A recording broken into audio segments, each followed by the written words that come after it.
నిన్న ఒక కోర్టులో ఒక తీర్పు వచ్చింది.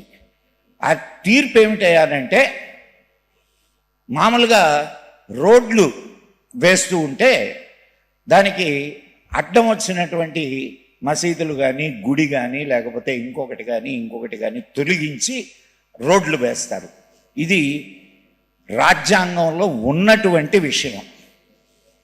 మీరు నిన్న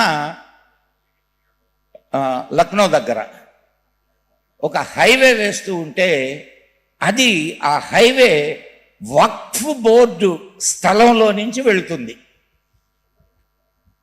కోర్టు తీర్పు ఏమని ఇచ్చిందా అనంటే, మీరు హైవేని మళ్లించుకొని వెళ్ళండి, వక్ఫ్ బోర్డు స్థలాన్ని తాకడానికి లేదు. ఇది మన పరిస్థితి. అంటే మన డెవలప్మెంట్ కూడా మనం చేసుకోవడానికి లేని పరిస్థితి.